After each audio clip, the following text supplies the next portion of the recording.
Les doy la bienvenida, somos un montón. Hay gente que no estuvo en la videoconferencia anterior con Andrea Graciano, así que ahora la vuelvo a presentar. Me presento yo también. Para los que no me conocen, soy Paula Miano, directora de carrera de la licenciatura en nutrición en UAI.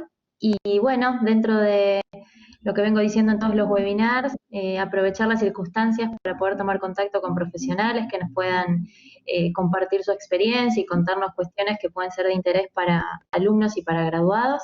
Y en esta oportunidad, Andrea le ocurrió hablarnos del rotulado en alimentos y nos pareció que es un tema de interés general y por lo que veo lo es, porque es nuestro webinar más concurrido. Así que bienvenidos a todos, espero que sea de utilidad. Andrea Graciano es licenciada en nutrición, es docente, ahora se va a presentar ella también, y es presidenta de FAGRAN, que es la Federación Argentina de Graduados en Nutrición, así que nos representa también a nivel nacional. Andrea, todo tuyo, yo saco mi camarita y mi micrófono para no molestar. Bueno, en primer lugar, como suelo hacer, me gusta comenzar siempre haciendo una declaración de conflictos de intereses económicos. Dentro de lo que es una declaración tradicional, no tengo conflictos de intereses que declarar, pero siempre me gusta decir cuáles son mis fuentes de financiamiento y cuáles son mis motores en mi trabajo cotidiano. Trabajo como nutricionista de planta en un centro de salud del Sistema Público de Salud de la ciudad. Soy docente en la Universidad de Buenos Aires, en la Universidad del Salvador, y además me he desempeñado y lo sigo haciendo actualmente como consultora en organismos gubernamentales, y aparte realizo otras actividades ad honorem, como por ejemplo ser docente de la Cátedra Libre de Soberanía Alimentaria, de la Caliza de la Escuela de Nutrición de la UBA, y además, como decía recién Paula, soy actualmente la presidenta de FAGRAN, que FAGRAN, la Federación Argentina de Graduados en Nutrición, es una entidad que desde 2016 no recibe financiamiento de la industria.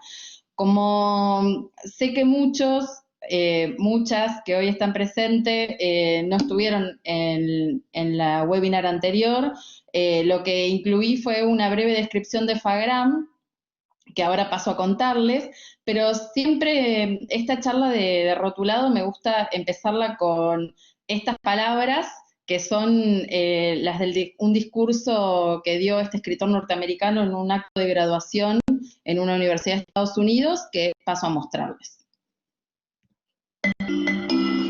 There are these two young fish swimming along, and they happen to meet an older fish swimming the other way, who nods at them and says, "Morning, boys, how's the water?" And the two young fish swim on for a bit, and then eventually one of them looks over at the other and goes, "What the hell is water?"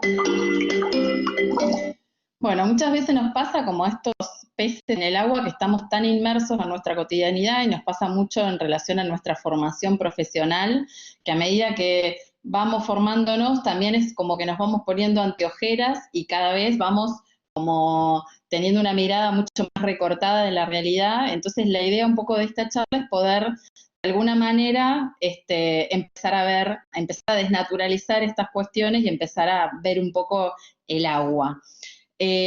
Bueno, la Federación es una entidad de asegurado, es una entidad que nuclea asociaciones y colegios de nutricionistas de todo el país.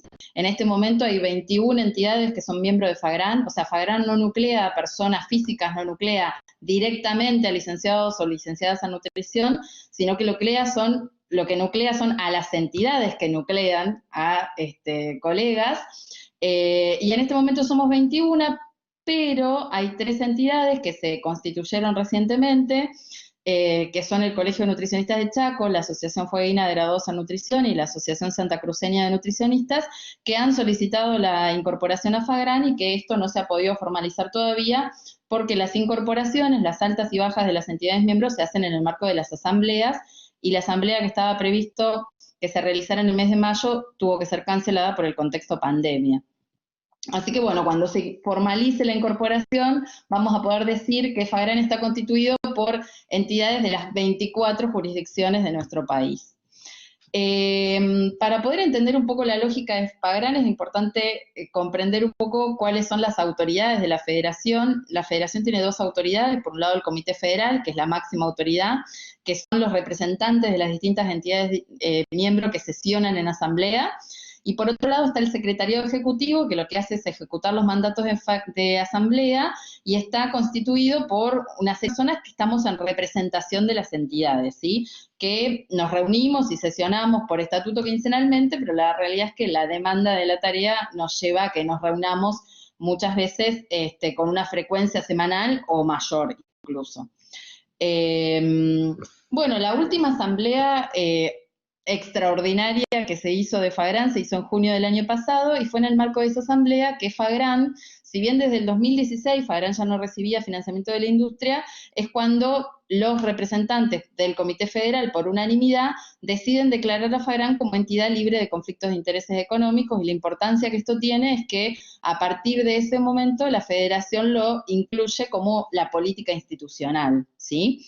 Y la última asamblea ordinaria que se hizo de Fagran fue en octubre del año pasado, que en el marco de esa asamblea fue que se incorpora a Córdoba, y es que llegamos a tener estas 21 entidades miembro que les nombraba. Chaco era una asociación, ahora es colegio de ley. Como la asociación se disolvió, pidió la baja Fagran, y ahora que ya es colegio, pidió de nuevo la incorporación. El secretario ejecutivo somos 10 colegas, como les decía, que estamos trabajando ad honorem en representación de distintas entidades, de las distintas entidades miembros, pero en realidad Fagran son un gran número de colegas de todo el país que forman parte de distintas comisiones y comités y consejos. Tenemos el honor de tener dentro de nuestras revisoras de cuentas a esta colega de gran trayectoria y con 2 doctorados honoris causa, uno por la UBA y uno por la Universidad Nacional de Rosario. Y como les decía, muchísimas colegas de todo el país. Y por darles un ejemplo, el Comité de Comunicación y Prensa tiene un grupo chico, que es quienes gestionan las redes sociales, página web, y se encargan de publicar el boletín mensual y demás. Pero en realidad el Comité de Comunicación y Prensa de Fagran está constituido por representantes de todas las entidades miembros. Tenemos nuestra página en Facebook, tenemos nuestro Twitter, tenemos nuestro Instagram. Si todavía no nos siguen, les invito a sumarse. En todos lados nos encuentran como Fagran Nutrición. Bueno, aprovecho para mandarle un saludo, que sé que varias del equipo de redes están hoy presentes, así que gracias por la tarea cotidiana que realizan. Y sigo. Les contaba que tenemos una página web, y en la página web van a encontrar los boletines que se publican una vez por mes, y esos boletines resumen de manera todas las actividades más importantes del mes anterior. Al día de la fecha ya tenemos casi 2 años de boletines. Los pueden buscar y descargar de nuestra página web, y además en la página web de Fagran van a encontrar una serie de documentos, tanto documentos producidos por Fagran como nuestras posiciones, nuestros digamos, documentos de otras entidades, que se pueden descargar todos de manera gratuita. Fagran es miembro fundador de distintas entidades supranacionales, como por ejemplo el CONUMER, el Comité de Nutricionistas del Mercosur, la Confederación Latinoamericana y del Caribe de Nutricionistas y Dietistas, y la Alianza Iberoamericana de Nutrición. Se encuentra adherida a la Confederación General de Profesionales de la República Argentina, y forma parte de otras alianzas, como una alianza nacional, que es la Coalición para Prevenir la Obesidad en Niños, Niñas y Adolescentes, y además una alianza internacional, que es la Coalición Latinoamérica Saludable, que son espacios donde discutir distintas temáticas, y a partir de esa discusión y construcción colectiva llevamos adelante distintas acciones de incidencia política y legislativa. Como federación tenemos un plan de trabajo quinquenal que tiene distintos puntos, que son los que estamos llevando adelante, y dentro de ellos uno de los puntos tiene que ver con movilizar y apoyar leyes, y una de las leyes que pretendemos, digamos, que venimos haciendo distintas acciones porque se puede avanzar efectivamente en su cumplimiento, es precisamente el poder tener con una regulación, digamos, y que se pueda avanzar de manera legislativa con el etiquetado frontal. Nos hemos pronunciado como Fagran, pero también lo hemos hecho como CONUMER y como Coalición Nacional para Prevenir la Obesidad en Niños, Niñas y Adolescentes, y en ambos casos, a la posición de Fagran, que fue construida de manera federal, y que fue discutida y también construida en estos otros espacios que les estoy nombrando, fue favorable al sistema de etiquetado frontal de advertencias, pero igualmente es precisamente de este tema que vamos a hablar hoy, así que no me voy a detener acá.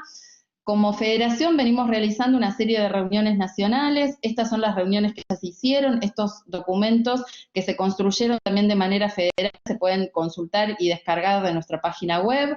La última reunión nacional que estamos construyendo el documento fue de educación alimentaria y nutricional y tuvo una particularidad, que esta reunión se hizo con declaración de conflictos de intereses económicos y esa declaración para algunas actividades que se llevaron a cabo fue excluyente, ¿sí? Y el evento académico más importante que tenemos como federación es el Congreso Argentino de Graduados en Nutrición, que estaba previsto realizarse en el mes de octubre de este año en la provincia de San Luis. La entidad a cargo de su realización es la ALIN, la Asociación de Licenciados en Nutrición de la provincia de San Luis, pero por motivos de público conocimiento fue necesario reprogramarlo y está previsto, esperemos que eso efectivamente pueda concretarse, que este congreso se realice en junio del año que viene. Y la idea era poder llevarlo adelante sin presencia de la industria alimentaria. Bueno, esto ya se los conté. Quiero empezar este encuentro, digamos, ubicando el contexto actual en el que estamos inmersos. Estamos en un contexto de pandemia, que fue declarado pandemia por la Organización Mundial de la Salud el 11 de marzo, y a partir de ahí el presidente de la Nación Argentina fue tomando una serie de medidas que han llevado a que en algunas regiones, como en el AMBA, siga estando vigente el aislamiento social preventivo y obligatorio hasta el día de hoy. Hoy lo escuchábamos que vamos a proceder ahora a una reapertura gradual, pero bueno, entender, digamos, de que en este contexto de pandemia, ¿cuál es la situación actual? El último informe, que fue el informe matutino del día de la fecha, da cuenta de que hoy los casos superan los 110.000, hay más de 110.000 personas que fueron diagnosticadas COVID positivo y más de 2.000 personas murieron a causa de COVID. Y cuando uno analiza los datos a nivel país, estos datos se han ido cada vez más concentrando en lo que sería el área metropolitana, y los casos, más del 90% de los casos están concentrados entre la Ciudad Autónoma de Buenos Aires y la provincia de Buenos Aires.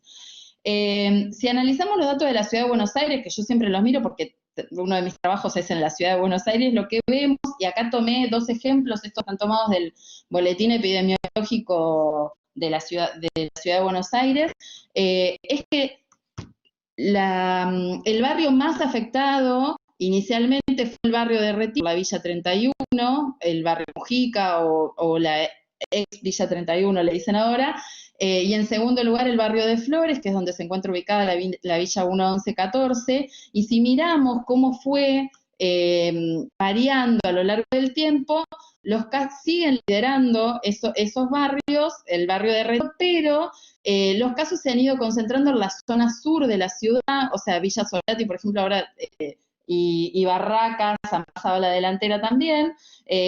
Digo que la zona sur de la ciudad es la zona donde están, digamos, las condiciones, digamos, de mayor vulnerabilidad de los habitantes, tanto sociales como económicas, como habitacionales, como educativas, de salud, etcétera. Obviamente también alimentario-nutricionales. Y lo que vemos es que en los barrios vulnerables se dan ciertas características como el hacinamiento, la falta de agua de red, la carencia, digamos, o las dificultades en el acceso a los productos de higiene, que todo eso han llevado, digamos, a que la situación sea crítica en estos barrios, y esas muertes tienen rostros, y me parece emblemático el rostro de Ramona Medina, que es una referente de la Garganta Poderosa, que es un movimiento villero que vino denunciando con mucha fuerza la situación que estaban atravesando en la Villa 31, que es donde ella habitaba, y luego de muchas denuncias finalmente se enfermó y murió a causa de coronavirus, ¿sí? Entonces, la situación es crítica en los barrios vulnerables, y es muy crítica porque lo que ha mostrado la pandemia es que derechos humanos están siendo vulnerados, y no solamente el derecho a una alimentación adecuada, sino también al agua, a la salud, a la vivienda, a una vivienda digna, a un medio ambiente adecuado, a un nivel de vida adecuado, ¿sí? Y esta pandemia aparece en un contexto epidemiológico que muestra que lo que pasa en Argentina es lo mismo que pasa en América Latina y en todo el mundo, que el principal problema alimentario nutricional tiene que ver con la malnutrición, que se manifiesta de diferentes formas. Quienes estamos en el palo sabemos, muchas veces en los medios esto se confunde y se asocia a la malnutrición con la desnutrición exclusivamente, pero sabemos que malnutrición son todas las alteraciones, tanto por carencias como por excesos o cualquier tipo de desequilibrio que se produzca tanto en la energía como en los nutrientes. Entonces lo que sí sabemos es que hay distintos tipos de malnutrición que afectan a la población argentina, pero también cuando uno analiza las encuestas poblacionales que estudian cuál es la problemática alimentaria nutricional, lo que vemos es que la malnutrición prevalente en nuestro país es la malnutrición por exceso, ¿sí? Y tomando datos, por ejemplo, en la Encuesta Nacional de Nutrición y Salud, vemos que 4 de cada 10 niños tienen exceso de peso, repartido de manera bastante pareja entre sobrepeso y obesidad, que la prevalencia de delgadez se encuentra dentro de lo esperable a nivel poblacional, y sí que hay una prevalencia de baja talla un poco por encima de lo esperado. Y estos resultados, digo, los de la ENIS, si tomamos otros grupos etarios, son alarmantes, ya que, por ejemplo, en mayores de 18 años tenemos que casi 7 de cada 10 adultos tienen exceso de peso, y son bastante similares los resultados hallados por las distintas encuestas poblacionales que hizo el Ministerio de Salud de la Nación. Lo que vemos es que este fenómeno viene creciendo significativamente a lo largo del tiempo. Estos son los resultados, digamos, los datos de obesidad según las distintas encuestas nacionales de factores de riesgo. Lo que vemos es que cuanto más oscuro el violeta es porque hay mayor prevalencia de obesidad, y lo que vemos es que entre 2005, son datos que podemos ver acá, si tomamos la fila que dice exceso de peso, vemos que abajo está dividido entre sobrepeso y obesidad. Si analizamos los datos de obesidad, lo que vemos es que entre la primera encuesta que se hizo en 2005 y la tercera que se hizo en 2013, la obesidad aumentó en un 42%.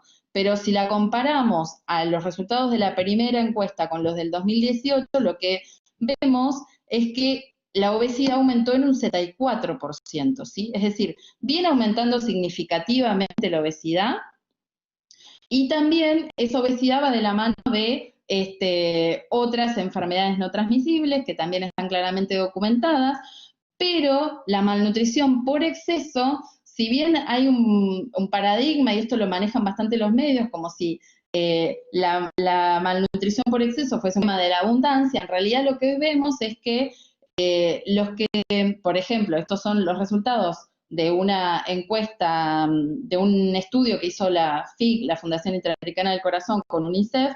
Lo que vemos es que los adolescentes de un nivel socioeconómico más bajo tienen un 31% más de probabilidades de tener sobrepeso que los adolescentes de un nivel socioeconómico más alto.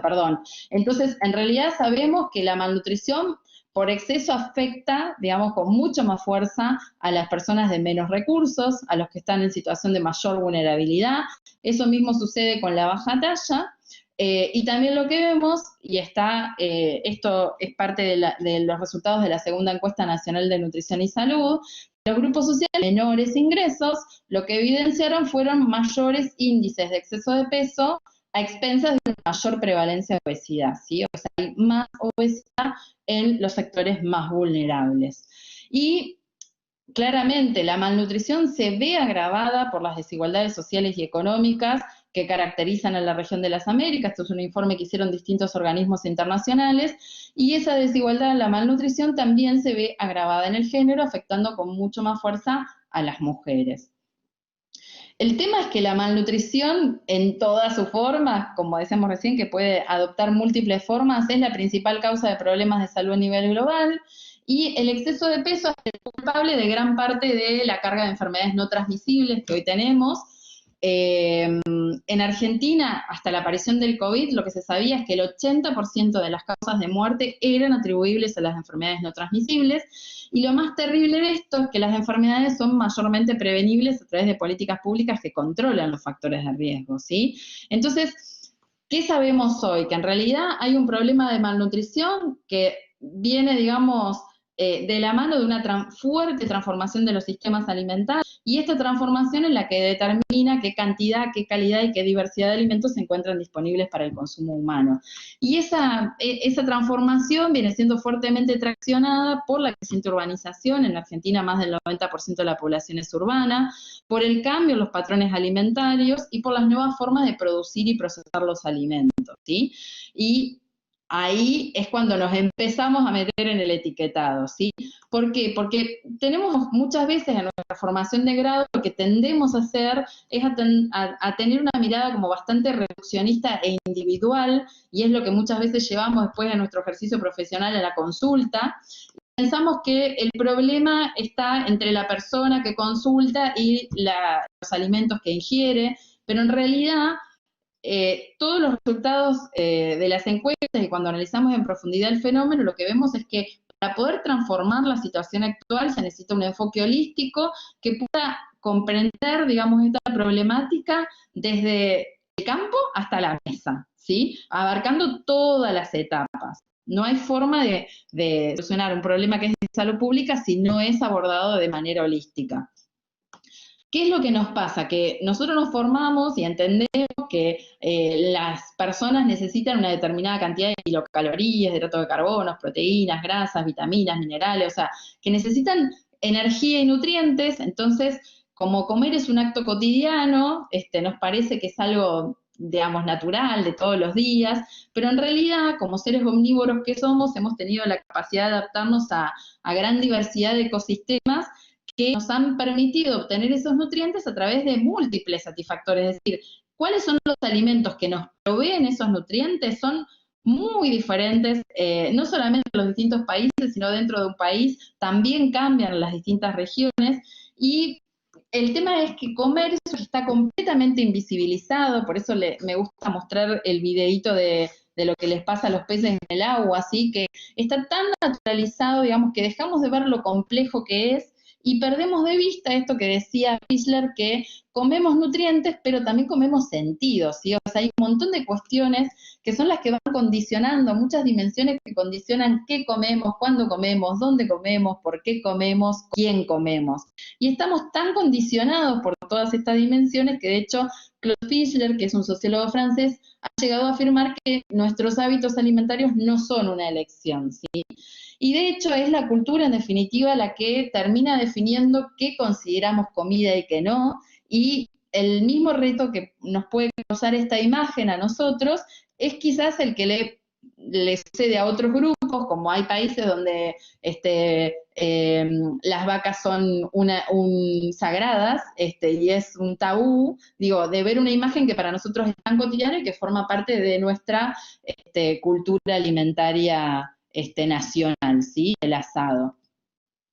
¿Qué es lo que viene pasando en Argentina? Nuestros patrones de alimentación vienen cambiando, cada vez consumimos menos alimentos naturales y mínimamente procesados y preparaciones caseras, porque cada vez han ganado más lugar en nuestras mesas los alimentos industrializados listos para consumir, que se caracterizan por tener un contenido excesivo de grasas, azúcares y sal, y los patrones han cambiado de múltiples maneras.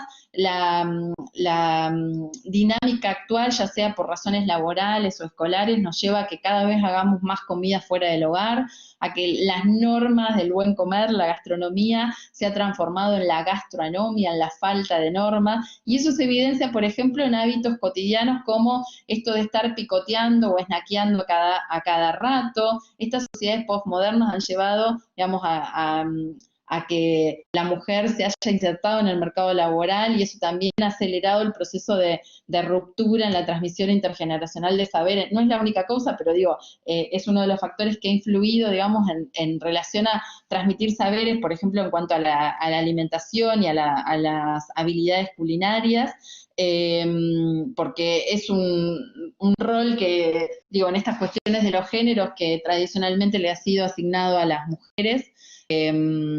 Cada vez se realizan menos comidas en el hogar, pero también cada vez se le dedica menos tiempo a las comidas que se realizan en el hogar. Hay un menor valor social asignado a la cocina cotidiana. Esto, digo, analizándolo globalmente, por suerte hay algunas cosas que empiezan como a hacernos ruido, y hay una presencia, digamos, hay una omnipresencia de la publicidad que aparece a cada momento surgen nuevas tecnologías, como puede pasar, no sé, nuevas aplicaciones, nuevas redes sociales y demás, y enseguida aparecen distintas pautas publicitarias cubiertas o encubiertas.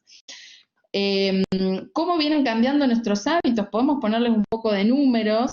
Viene aumentando, si tomamos datos, por ejemplo, en América Latina, de lo que pasó entre el 2000 y el 2003 en relación a la venta de estos productos industrializados, que la Organización Panamericana de la Salud llama ultraprocesados.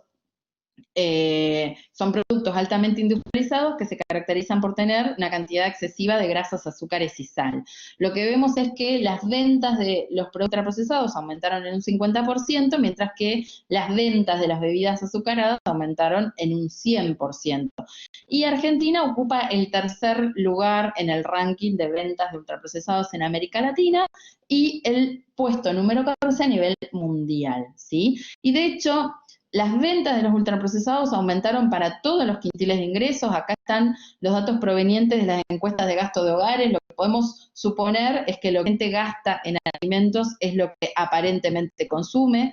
Y lo que vemos es que, si miramos, están los datos de la encuesta de gastos de hogares 1996-97 y al lado los gastos, la encuesta 2012-2013, donde los alimentos fueron agrupados teniendo en cuenta el sistema NOVA, que clasifica los alimentos en 4 categorías, y lo que vemos es que los productos ultraprocesados, que son estos productos altamente industrializados, aumentaron para todos los quintiles de ingreso, pero es llamativo que incluso en el primer quintil de ingresos, 9%. Me encanta ponerlo en imágenes a esto. Esto es un proyecto fotográfico de un fotógrafo norteamericano que se llama Greg Segal, que él, sensibilizado por la globalización y los cambios en los patrones de consumo, tomando registros fotográficos de qué eran lo que comían niños, niñas, adolescentes a lo largo de una semana, y lo fotografió rodeado de las comidas que consumían a lo largo de la semana. Y es muy interesante mirar y ahondar en este proyecto porque uno conoce las historias de estas personas, dónde viven y también qué es lo que consumen. Y si miramos un poco, por ejemplo, en este caso tenemos una niña de Mato Grosso a la izquierda con sus preparaciones tradicionales, que vemos son comidas tradicionales de su cultura y muchos alimentos naturales y mínimamente procesados, y lo comparamos a la derecha y una niña norteamericana, los productos que consume habitualmente, que son claramente estos ultraprocesados que nombrábamos. Esas manchas negras son vasos de gaseosa cola, y vemos ahí también muchos productos de kiosco listos para consumir. Y miremos comida y miremos los cuerpos, ¿sí? Y eso mismo podemos hacer con este otro. Esto es un libro que con el mundo, y también son fotos de lo que come una familia, en este caso, a lo largo de una semana. Les mostraba, esta es una familia en un campo de refugiados y es la alimentación que consume a lo largo de toda una semana. Una familia en Australia. Lo que vemos, por ejemplo, no me quiero meter en esto porque quiero llegar al etiquetado, pero que, por ejemplo, en este caso hay agua embotellada, pero porque están en un campo de refugiados, pero si miramos acá también hay agua embotellada cuando tienen acceso al agua de red. Digo, ¿cómo estamos atravesados por un montón de cuestiones que van condicionando nuestras elecciones? Esta es una familia de Guatemala, fíjense la fuerte presencia de alimentos naturales y mínimamente procesados, y las comidas tradicionales. Esta es una familia de Estados Unidos. Ayúdenme a encontrar ahí las frutas y las verduras. Lo que vemos es mucho producto de paquete, vemos delivery, vemos el McDonald's, el burger, ¿sí? Y esta foto a mí me encanta porque es una familia mexicana y lo que vemos es muy parecido. No hay fotos de Argentina, pero digo, sería muy parecida a esta foto, donde vemos que sigue habiendo alimentos naturales y preparaciones caseras, pero vemos que aparecen, por ejemplo, cereales de desayuno, y lo más significativo de esta imagen es que en México, al igual que sucede en Argentina, en Estados Unidos y en Chile, hay un consumo muy fuerte de bebidas azucaradas. Como verán en la mesa, esa mesa está, digamos, ocupada por muchas botellas de bebida cola, y de hecho estos 4 países que les nombré son los países que lideran el consumo mundial de gaseosas, ¿sí? De bebidas azucaradas. Bueno, ¿qué podemos hacer con esto? Bueno, lo que tenemos que hacer es tomar cartas en el asunto. A mí me encanta este chiste de Quino porque muestra, digamos, que muchas veces distintos funcionarios se reúnen a pensar cómo hacer para tratar de solucionar los problemas. Por ejemplo, la FAO reunida en Roma tratando de resolver el hambre en el mundo, pero en la cotidianidad las familias muchas veces están desamparadas tratando de resolver por sus propios medios sus problemas de hambre, inseguridad, desocupación, problemas para mandar a los chicos a la escuela y demás. Entonces, lo que es fundamental recordar es que la alimentación es un derecho humano básico y universal que fue incorporado en nuestra Constitución Nacional con la reforma del año 94 y eso obliga al Estado a garantizar la disponibilidad, la accesibilidad física y económica, la adecuación y la sustentabilidad. O sea, siempre que hay un derecho hay alguien que está obligado, en este caso es el Estado quien debe garantizar que este derecho pueda ser plenamente ejercido por los ciudadanos. Bueno, el año pasado se cumplieron 30 años de la Convención sobre los Derechos del Niño. ¿Cómo se garantiza ese derecho a la alimentación? Hay distintas maneras.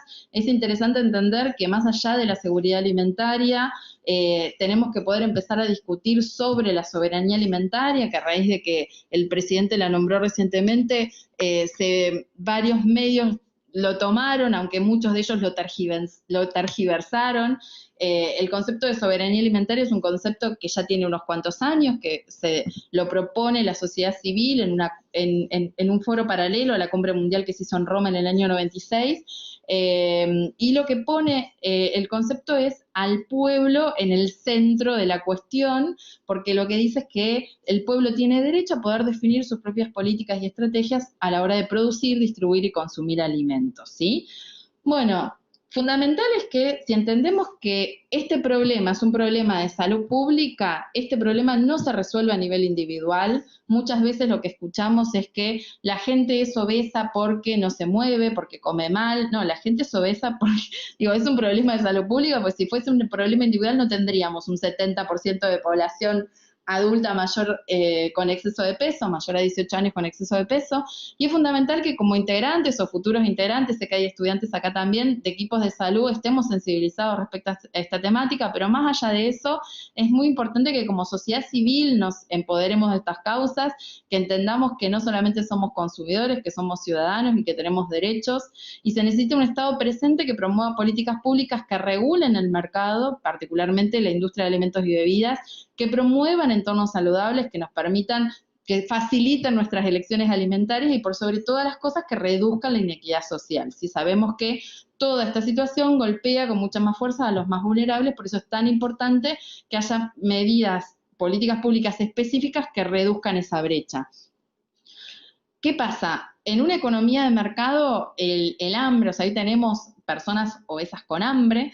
El hambre no tiene que ver solamente con que haya alimentos disponibles, sino que en economías de mercado como la nuestra, en sociedades capitalistas, o sea, ¿qué condiciona nuestro acceso a los alimentos? Sí, el precio que tienen los alimentos, qué poder adquisitivo tiene la población, cuáles son sus condiciones ocupacionales.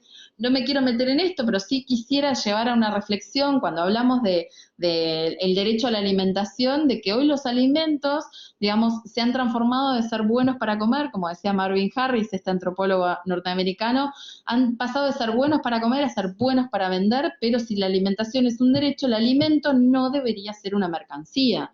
Y en ese sentido, hoy lo que sabemos, esto es lo que dice Marvin Harris, es que lo bueno para comer puede significar bueno para vender independientemente de sus consecuencias nutritivas, ¿sí? Hoy, ¿qué nos pasa cuando vamos a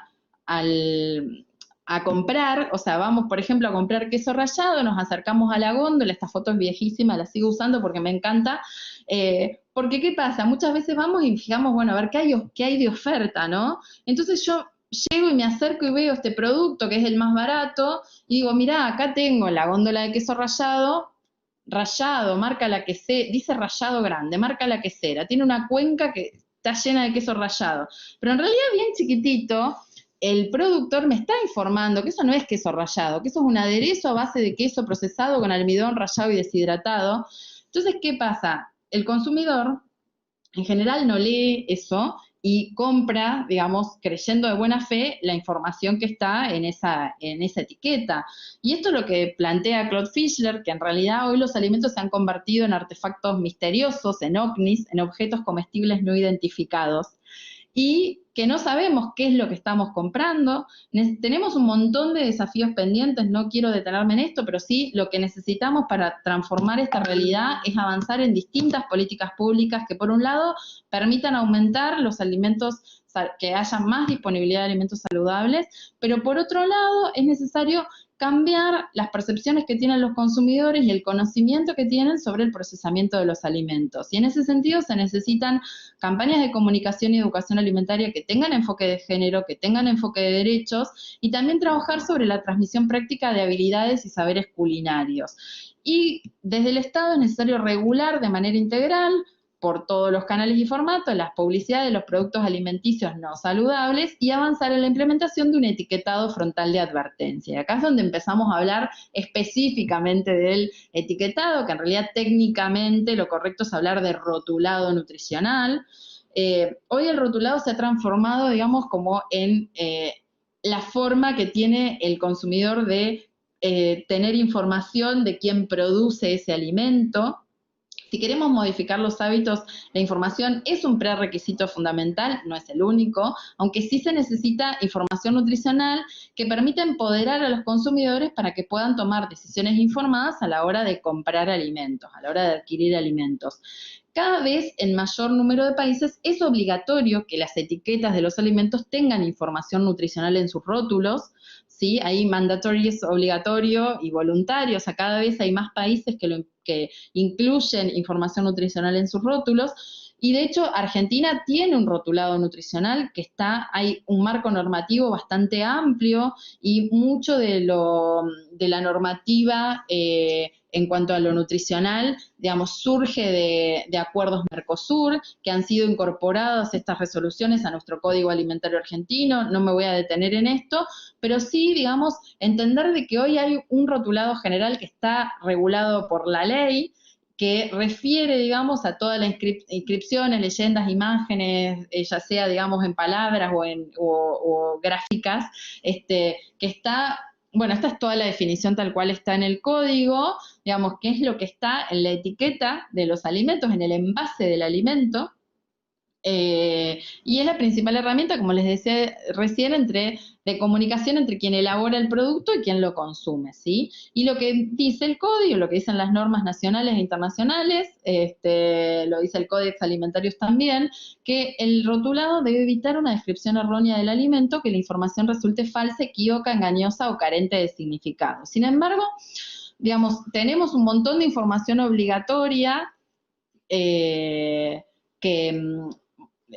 está legislada, pero dentro del rotulado nutricional, hoy en Argentina no es obligatorio declarar el contenido de azúcares, de hidratos de carbono simples, ¿sí? Eso no está regulado por la ley, o sea que ahí hay un derecho a la información que está siendo vulnerado, ya que los consumidores hoy, cuando se acercan a las etiquetas, no saben, porque las empresas la industria no está obligada a declarar el contenido de azúcares en los envases, y la realidad es que el rotulado hoy tiene ciertas características, que es que tiene letra muy chiquitita, que está en la parte trasera, entonces es muy difícil de encontrar, es muy difícil de entender, es necesario tener, digamos, cierto conocimiento para poder procesar la información que está contenida en las etiquetas, para poder compararla, para poder tomar decisiones, y la verdad es que hay muchas personas que se quedan afuera porque no tienen ni siquiera la capacidad de leer, porque las letras son muy pequeñas, qué es lo que dicen las etiquetas, ¿sí? Entonces,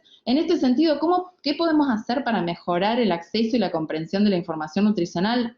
Los organismos internacionales desde hace varios años, este es un documento que en realidad es un plan de acción que suscribieron de manera unánime todos los países de la región de las Américas, que es del año 2014, fue publicado en 2015, pero fue firmado en octubre del 2014, que ya en ese entonces se recomendaba como que los países tenían que avanzar en materia normativa en la implementación de un etiquetado que estuviese en el frente de los envases que permitiera identificar los alimentos no saludables de manera rápida y sencilla. Y ahí es donde aparece el etiquetado frontal, que en los estudios en inglés se denomina FOP o Front of Package, que es la información que está contenida en el frente de los envases, que tiene ciertas características, que es que capta fácilmente la atención del consumidor, facilita la interpretación y comprensión de la información nutricional que está contenida en ese rótulo, y aumenta la probabilidad de que los consumidores utilicen la información nutricional para tomar decisiones. Hoy se sabe que los consumidores dedican tan solo 6 segundos para mirar la información que está contenida en las etiquetas, y es en ese tiempo, en esos 6 segundos, donde se ve qué producto se lleva o se deja, ¿sí? O sea, no se emplea más tiempo que eso, por eso es tan importante que el etiquetado que se coloque en el frente de los envases tenga información rápida y sencilla, digamos, que se pueda entender clara y rápidamente. Hay distintas maneras de clasificar los distintos sistemas de etiquetado. Esta es una forma de clasificarlo. Por ejemplo, los no directivos son los que solamente brindan información, y los directivos en realidad me dan una información concreta que de alguna manera me está diciendo qué medida tengo que tomar. Entonces, por ejemplo, dentro de los directivos, el primero que aparece se llama keyhole, que es como una llave, y eso está en el frente de los envases. Si es verde, quiere decir que el producto es saludable; si es negro, quiere decir que no es saludable. Después hay otro, por ejemplo, el Healthy Choices, que es el segundo que aparece ahí, que si el producto, o sea, cuando se evalúa el producto, cumple ciertos requisitos, digamos, se le pone si es saludable, y si no los cumple y no es saludable, no se le pone. Y después tenemos otros sistemas, como el etiquetado que ven a la derecha, que es el etiquetado de advertencias, que lo que hace es advertir respecto al contenido excesivo de nutrientes críticos, que son los nutrientes que van de la mano de el exceso de peso y las enfermedades no transmisibles, ¿sí? Si analizamos el mapa mundial, lo que vemos es que hay muchísimos sistemas diferentes de etiquetado frontal, pero acá hay solo graficados algunos, y lo que vemos es que en naranja están los que son voluntarios y que en rojito están los que son obligatorios. Y lo que vemos es que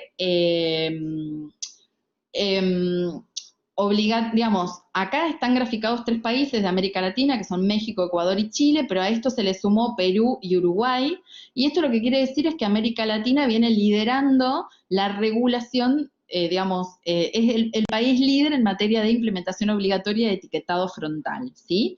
Y de hecho Perú y Uruguay también avanzaron en la implementación de un etiquetado frontal de advertencias. El primero que lo hizo de manera obligatoria fue Chile.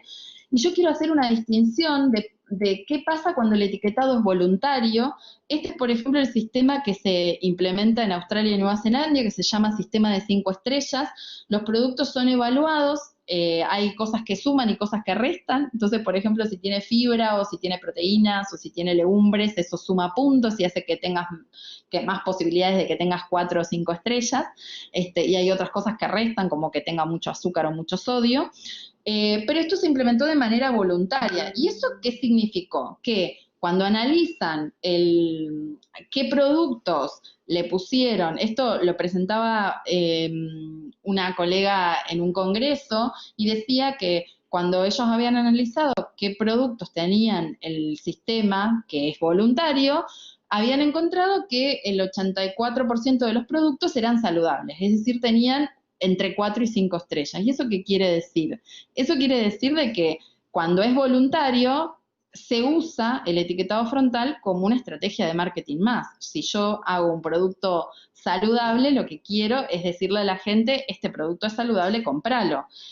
Y mi pregunta fue a esa disertante por qué había un 16% de productos que habían optado por, de manera voluntaria, utilizar este sistema, cuando en realidad no era saludable.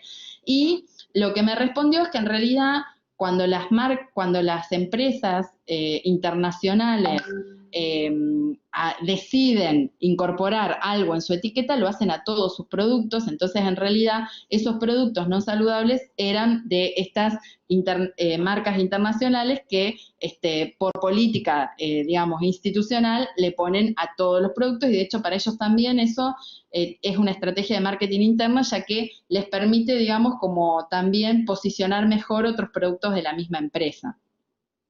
En México se implementó de manera obligatoria primero este sistema, que es el sistema GDA, o guías diarias de alimentación, y lo que ellos vieron a partir de la implementación obligatoria del GDA es que es un etiquetado que no sirvió, y ellos hicieron un estudio, hicieron muchísimos estudios, pero esto forma parte de un estudio que hicieron en estudiantes de nutrición, donde les hacían una serie de preguntas, y por ejemplo, estas son algunas de las preguntas que hacían. Bueno, yo les dejo la etiqueta, ustedes hagan los números y yo ahora en 2 minutos vuelvo y se los pregunto. Analícenlo, que voy a aprovechar a hablar con la persona que me está haciendo el arreglo. Hagan los números, ya vengo.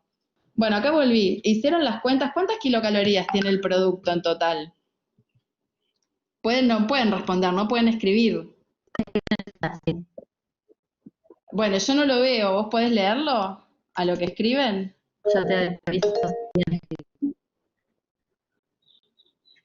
124. Ajá. ¿Y cuántos gramos de azúcar? 31, dice Gisela.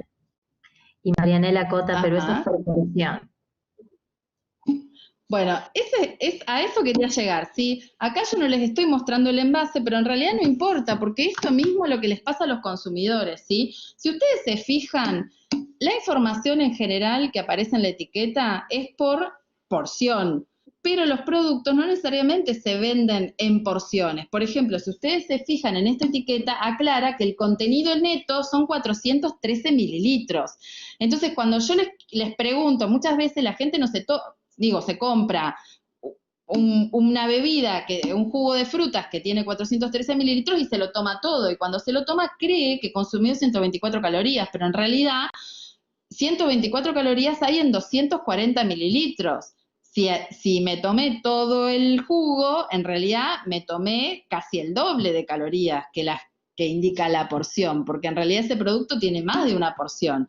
Y lo mismo pasa con los gramos de azúcar. Si yo me tomé medio frasco y quiero saber, porque soy diabético, cuántos gramos de azúcar consumí, no consumí 15,5 gramos de azúcar, sino que lo que consumí fue la mitad de 413 mililitros. Entonces, para saber cuántos gramos de azúcar consumí, lo que necesito es hacer un cálculo matemático, y es lo mismo que le pasaba a los estudiantes de nutrición, necesitaban agarrar la calculadora, necesitaban hacer cálculos matemáticos para poder responder correctamente. Y la realidad es que la gente, aun cuando tenga la calculadora en su celular, cuando mira la etiqueta de los envases no se pone a hacer cuentas, cálculos matemáticos, y en general lo que interpreta es que la información que está contenida en ese envase es la información del envase, ¿no? De la porción. Hay una complejidad acá implícita que no es para el consumidor medio. Y de hecho, la última pregunta es la que más me gusta, porque dice, ¿cuántos productos tendrías que consumir para no exceder las recomendaciones diarias de azúcares? Y no sé si alguien se anima a responder. ¿Alguien responde? Tienen que recordar las recomendaciones. En el chat te cuento, están comentando que es confuso, que es lo que pasa a diario, dice Verónica. Florencia aclara que además a veces las porciones no están bien especificadas, no dice a cuánto equivale, es difícil de calcular. Y Gabriela y Eugenia contestan 1. Bueno, eso mismo le pasa a los consumidores, ¿sí? Que en realidad, o sea, hay, digamos, estos sistemas que son informativos y necesitan la persona para poder saber qué decisión tomar, tener un montón de información. Y, por ejemplo, para poder saber si me paso o no con las recomendaciones de azúcares de la OMS, necesito conocer cuáles son las recomendaciones diarias de azúcares de la OMS primero, ¿sí? Entonces, estas son como las primeras dificultades, algunas de las tantas dificultades que podemos describir en relación a estos tipos de sistemas informativos que son los que la industria propone y que quiere, digamos, que se avance en este tipo de sistemas.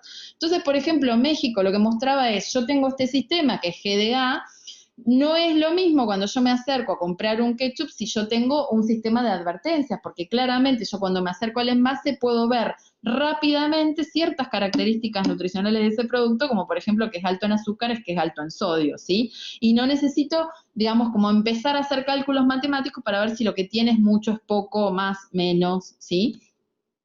este video me encanta y tiene que ver con, digamos, parte de lo que se fue haciendo en México en relación a poder, digamos, sensibilizar respecto a la necesidad de cambiar con el sistema de etiquetado frontal que ellos tenían el GDA, las guías diarias de alimentación, y ellos estaban queriendo cambiar hacia un etiquetado de advertencias.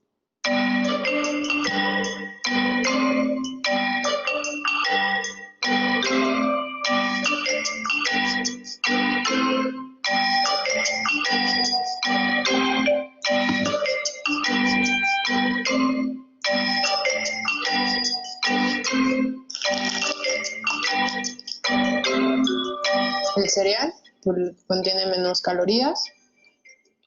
Más saludable el Nestlé Fitness. Pues obviamente el fitness, ¿no? Bueno, pues ni pensarlo, ¿no? Pues fitness, ¿no?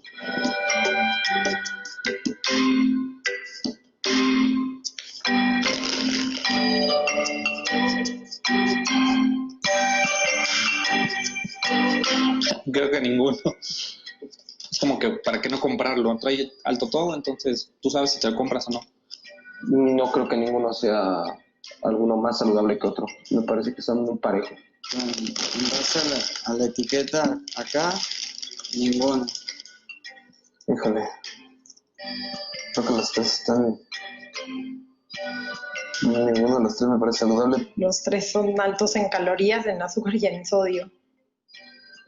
Si te ponen el producto alto desde un principio, pues ya no te va a gustar desde un principio.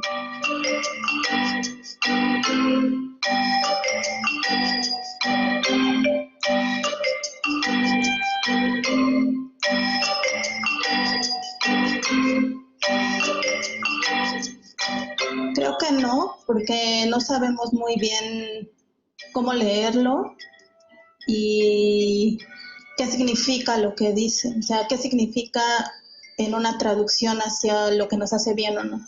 Bueno, hay cosas que yo no entiendo del etiquetado. Supongo que hay mucha gente que tampoco entiende cosas del etiquetado como yo.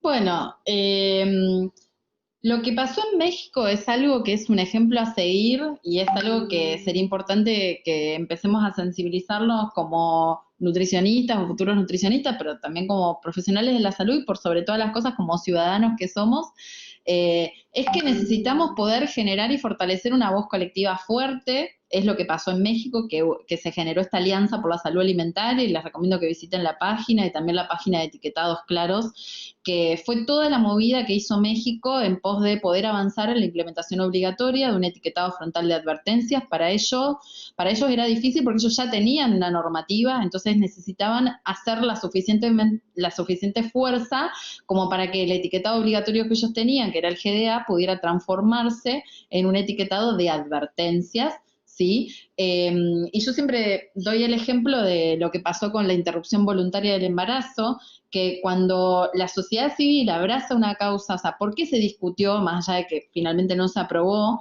digamos, pero por qué se le dio tratamiento parlamentario a la ley de interrupción voluntaria del embarazo? Es porque la sociedad civil levantó las banderas y le exigió al Parlamento que le diera, que se pusiera a sesionar respecto a ese tema. Entonces, no pasa lo mismo con la alimentación, no pasa lo mismo con la alimentación en el sentido de que nadie está lo suficientemente sensibilizado como para que esto sea un tema que hoy esté en la agenda pública. Por eso es importante que empecemos a unirnos y a alzar la voz y cada quien desde su lugar a problematizar la necesidad de que podamos avanzar en la implementación obligatoria de un etiquetado frontal de advertencia, ¿sí? México logró que el tema se ponga en agenda, y México logró que se cambie el marco normativo. Esto es parte de las campañas que se hicieron en México mostrando de por qué tenía que ser un etiquetado de advertencias. Hay otros sistemas, como por ejemplo este sistema que se llama Nutri-Score, donde también es un sistema que se llama de resumen, porque lo que hace es hacer una evaluación del producto externa que el consumidor desconoce y según las características nutricionales le asigna una letra, que esa letra a su vez tiene un color, y hay productos como por ejemplo las papas fritas que quedan en la letra C, ¿sí? O sea, y la realidad es que aún, digamos, productos que uno, digamos, que cualquier persona podría presuponer que es un producto poco saludable, digamos, ¿por qué queda en esa letra ahí? Porque si es vegetal suma, si es, bueno, así, ¿no? La realidad es que cuando la gente va a comprar ese producto, no encuentra esta información, que es la información puntual, si ese producto tiene exceso de azúcares, tiene exceso de sal, tiene exceso de grasas, por ejemplo. Por eso el sistema de advertencias es mucho mejor en ese sentido. Y algo importante respecto a la ley chilena, que Chile, como les decía antes, fue el primer país en implementar de manera obligatoria este etiquetado, es que la ley chilena es una ley integral. La campaña comunicacional fue muy sencilla, o sea, el Ministerio de Salud, digamos, salió con una campaña fuerte cuando se implementó, donde le recomendaba a la población que prefiera alimentos con menos sellos y si no tienen mejor, ¿sí? Los sellos pueden ir de 1 a 4, pero la ley de Chile es una ley integral que lo que también regula no es solamente el etiquetado frontal, sino que la ley chilena también regula la publicidad de alimentos. O sea, si los alimentos tienen aunque sea un sello, no se pueden publicitar, no se pueden entregar en las escuelas, no se pueden utilizar estrategias de marketing como regalos o caricaturas en los envases, tienen que tener etiquetas planas. Es una ley súper integral que regula no solamente el etiquetado, sino que también regula otros aspectos como la publicidad, el marketing, etcétera. Este es otro video que tiene que ver con lo que pasó en Chile. Yo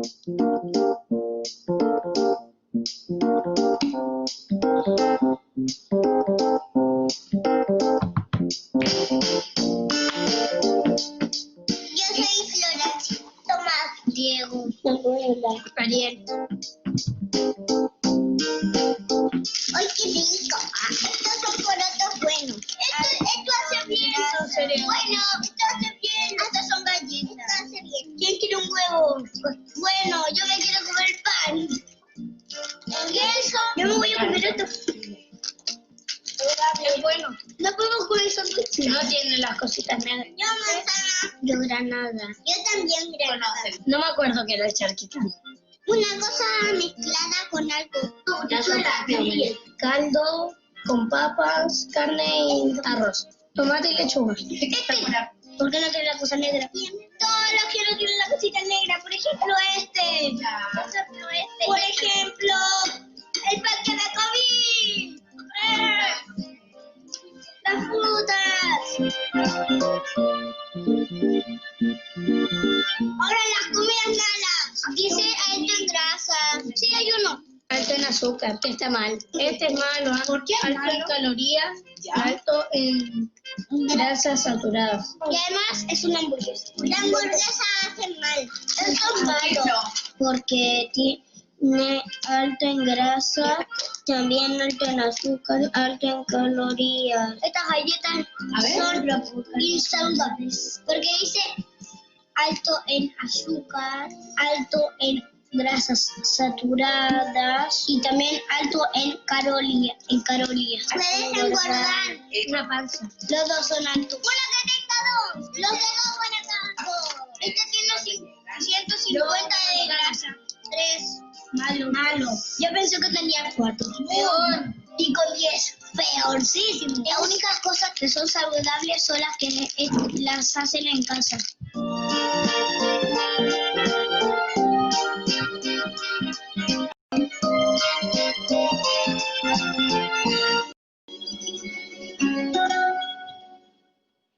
Bueno, una de las ventajas que tiene el etiquetado frontal de advertencias es que es muy fácil de entender y lo pueden entender hasta niños y niñas pequeños. Y de hecho, en Chile se ha visto que muchas veces son precisamente ellos, niños y niñas pequeños, los que terminan diciéndoles a los adultos, no lo lleves porque tiene sello. ¿Sí? O sea, que así como los niños pueden ser, digamos, la puerta de ingreso de los productos en el hogar, cuando existe un etiquetado frontal de advertencias, también pueden advertir que son productos no saludables y pueden desalentar la compra de esos productos, ¿sí? Y este es un ejemplo de lo que les decía recién, de que la ley chilena es una ley que regula otros aspectos, no solamente el etiquetado frontal, sino que también regula, por ejemplo, que no se pueden usar estrategias de marketing como caricaturas, porque son todos elementos persuasivos que también condicionan las elecciones, ¿sí? Entonces, ¿cuál es el sistema más eficiente? Bueno, aquel que sea fácil de encontrar en las etiquetas, fáciles de entender, que proporcione información útil para tomar decisiones, que evite malos entendidos, y el sistema de advertencias claramente permite todo esto. Hay muchísima evidencia a esta altura que da cuenta de que cuando un producto tiene un sistema de advertencias, se puede identificar mucho más rápidamente qué alimentos tienen un perfil nutricional desfavorable. También disminuye la percepción de saludable de los productos que no lo son, no presenta información contradictoria respecto a distintos nutrientes, que es lo que muchas veces sucede con el semáforo, que a veces la gente cuando llega y en los sistemas tipo semáforo, como el que tiene Ecuador, no sabe cuál elegir porque hay productos que tienen color verde. Que en un mismo producto hay 3 colores diferentes para los distintos nutrientes, entonces ¿qué hago? ¿Lo compro o no lo compro? También el sistema de advertencia lo que hace es disminuir la intención de compra y de consumo de los productos que tienen un perfil nutricional desfavorable, y eso es precisamente lo que queremos poder lograr, ¿sí? O sea, lo que necesitamos es un sistema que realmente desaliente la compra de los productos que son no saludables, ¿sí? Y de hecho hay tanta evidencia al día de hoy respecto a lo efectivo que es el sistema de advertencias que los organismos internacionales, como por ejemplo la Organización Panamericana de la Salud, en lugar de recomendar un sistema de etiquetado frontal, hoy recomiendan un sistema de etiquetado frontal de advertencias, ¿sí? Este es un documento de la UNICEF, también el Organismo de las Naciones Unidas para la Infancia, que también en este documento, que es un documento de UNICEF Argentina, que habla sobre la obesidad y de qué manera hay que avanzar en políticas públicas que permitan proteger a niños, niñas y adolescentes, lo que recomienda es un etiquetado frontal obligatorio de advertencias, ¿sí? Y también es fundamental, o sea, el etiquetado frontal de advertencias es necesario, pero no es suficiente. También hay que regular el uso de todos estos otros elementos persuasivos, como hizo Chile, el uso de personajes infantiles, de imágenes y referencias a frutas, de referencias a natural, a casero. ¿Qué pasa con la adición de nutrientes específicos que, por ejemplo, la vitamina C, que lleva a que tengan, digamos, a que transmitan la falsa idea de que son saludables porque son ricos en vitaminas, ¿sí? Estas referencias que muchas veces aparecen en los envases respecto a la salud, a la nutrición, a la felicidad, a la diversión, son todas cuestiones que captan la atención del consumidor, que generan expectativas, que influyen fuertemente en la percepción que los consumidores tienen respecto a los productos y, por sobre todas las cosas, modifican la intención de compra. Entonces necesitamos avanzar en políticas, en medidas regulatorias que puedan modificar esa intención de compra, pero en otro sentido, desalentando la compra de los productos no saludables, ¿sí? Y el etiquetado frontal es necesario, pero no es suficiente. Necesitamos avanzar en la modificación de todos los entornos donde vivimos, donde trabajamos, donde estudiamos, que modificar los entornos es es mucho más complejo, pero también es mucho más efectivo. ¿Por qué? Porque cuando se modifican los entornos, eso facilita que ciertas prácticas se puedan dar y que se sostengan en el tiempo, ¿sí? Y en ese sentido me parece muy importante recuperar estos conceptos, que son conceptos que se han publicado en distintas, aparecen en distintas publicaciones de organismos internacionales. Y, por ejemplo, cuando hablan de entorno, incluyen estos conceptos que son desierto alimentario, ¿sí? O sea, lo que tiene es que las personas más vulnerables suelen vivir en entornos que son desiertos o pantanos alimentarios. Los desiertos son las zonas o barrios donde hay pocas o ninguna opción de obtener alimentos saludables, y los pantanos alimentarios son aquellas zonas o vecindarios donde hay más opciones de alimentos o comidas no saludables que de alimentos o comidas saludables, ¿sí? Y por el contrario, por relación de alto poder adquisitivo, vive en oasis alimentarios, que son esos lugares donde hay un acceso pleno, a estas opciones saludables, ¿sí? Andrea, sí. Terminamos 5:30. No sé cómo venís, porque hay estoy terminando. Comentarios que te quisiera hacer que están en el chat para participación de estoy terminando. Son las últimas filminas estas. Lo que decía es que es interesante, nuestras guías alimentarias no tienen este concepto que sí, por ejemplo, incluyeron las guías alimentarias de Brasil y de Uruguay, que es que los alimentos se clasifican utilizando el sistema NOVA, que es una manera como muy fácil y sencilla de poder explicarle a la población cuáles son los productos cuyo consumo se desaconseja, que son precisamente los ultraprocesados, que la forma más rápida de identificarlas son aquellos productos que en su listado de ingredientes tienen 5 o más opciones, ¿sí? ¿Qué podemos hacer como nutricionistas o futuros nutricionistas? Tratar de romper esta lógica supermercadista, tratar de promover la compra directa de alimentos del productor al consumidor, tratar de acercarnos hacia todos los proyectos de la economía social y solidaria, promover la compra de productos agroecológicos. Esos son como nuestros grandes desafíos, y es muy interesante porque en este contexto de pandemia muchas ferias, muchos espacios de venta directa del productor al consumidor se han transformado hacia la modalidad virtual. Por ejemplo, una feria tradicional de la Ciudad de Buenos Aires, que es la feria del productor al consumidor de la Facultad de Agronomía, hoy tiene su versión virtual.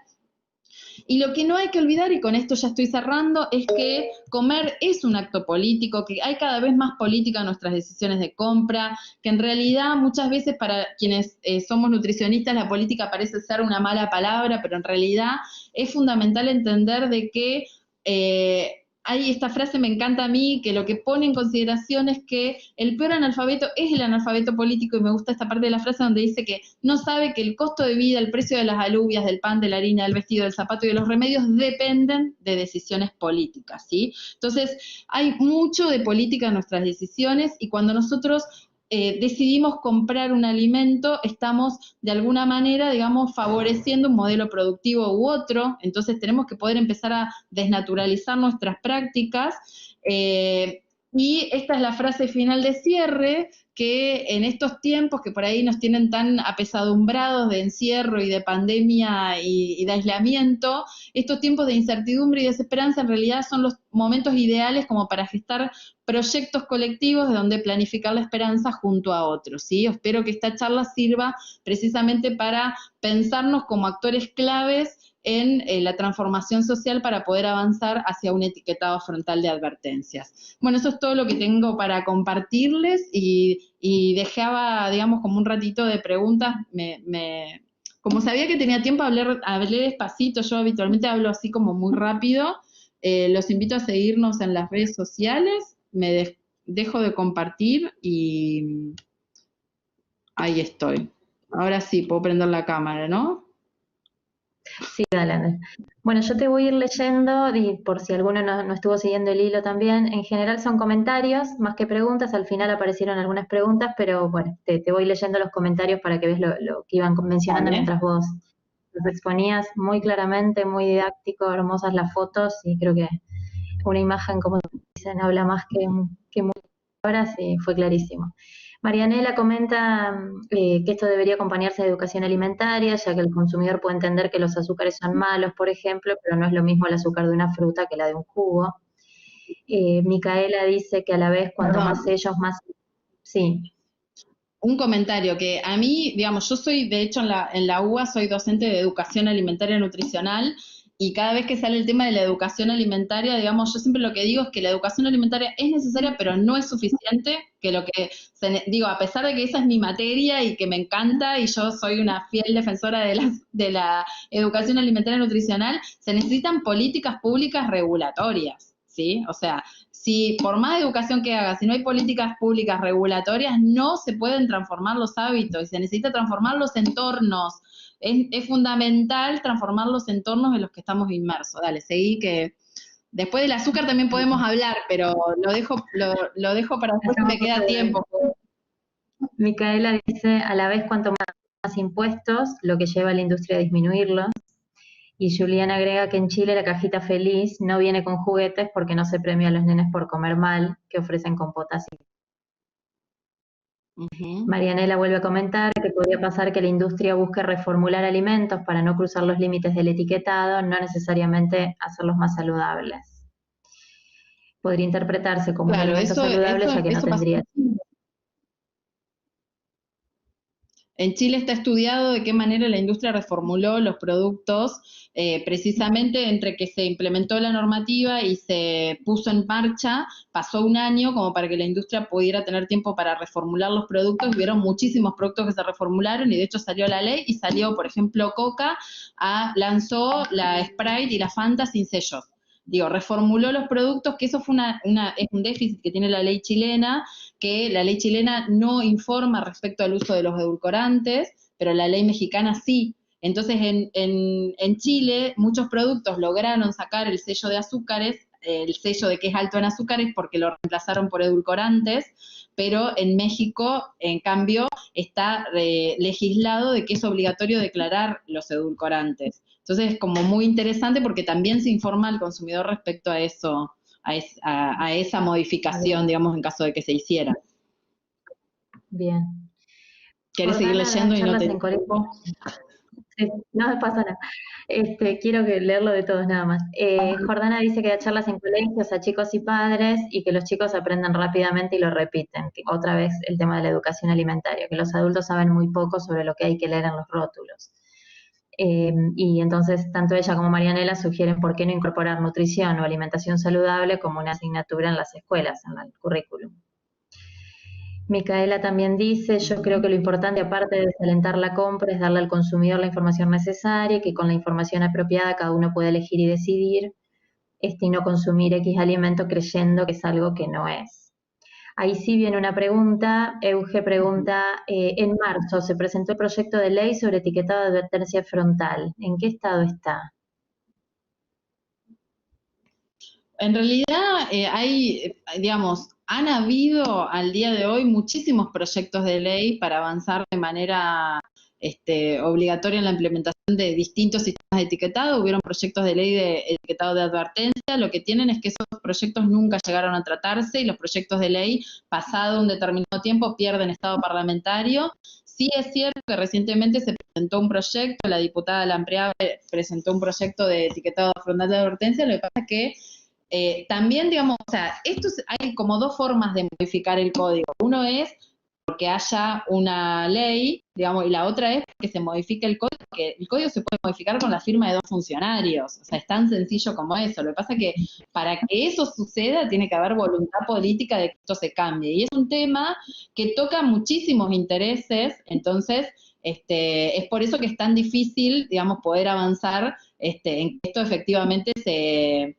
efectivice, porque la industria tiene un lobby muy fuerte respecto a que no se avance con este tema, porque lo que se ha visto en los países que lo implementaron es que los productos ultraprocesados se venden menos.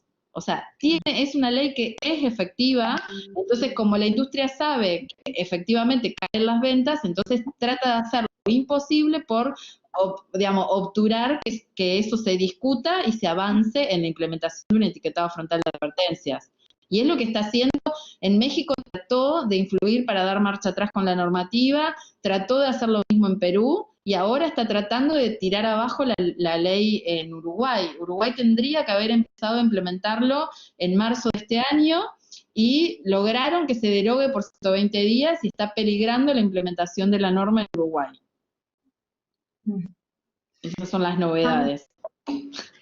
Juan te quiere preguntar qué opinión te merecen los productos de dietéticas o web que no presentan el Registro Nacional de Elaborador o información en el rótulo, a pesar de que se consideran popularmente, como nutritivos o saludables. Hay muchísimos productos, ya sea que se vendan en las dietéticas o en otros lados, que se ofrecen y muchas veces muchos colegas los recomiendan como saludables y que son ultraprocesados, que son altos en grasas o altos en azúcares, o no necesariamente porque se vendan en dietética o porque tengan ciertos ingredientes o ciertos nutrientes son saludables. Hay que analizar el producto y seguramente si tuvieran un etiquetado de advertencias quizás llevarían algún sello. Eso habría que ver qué productos puntualmente, pero sí. Sofía quiere saber qué cambios en valor numérico hubieron en México con el nuevo etiquetado. No sé si tenés ese año. La normativa, no sé a qué número se refieren, pero la nueva normativa en México todavía no está implementada, o sea, ya está aprobada la ley, pero en general lo que ha pasado, por ejemplo, la ley en Chile, una vez que se aprobó, estaba previsto que se le diera 1 año a la industria para que pudiera reformular los productos por si quería evitar que sus productos lleven sello. Y a partir de ahí hubo una implementación gradual que se hizo en 36 meses. O sea que la norma completa se llegó a implementar en 4 años recién. Y en México también hay una norma, digamos, que ya está aprobada, pero que va a tardar también un tiempo en implementarse. O sea, todavía no está vigente la nueva, ya está aprobada, pero todavía no está puesta en los envases el nuevo etiquetado, digamos. Bien. Juan dice que se refería a los productos que no tengan registro nacional, si sería seguro su consumo, lo que hablábamos de las dietéticas.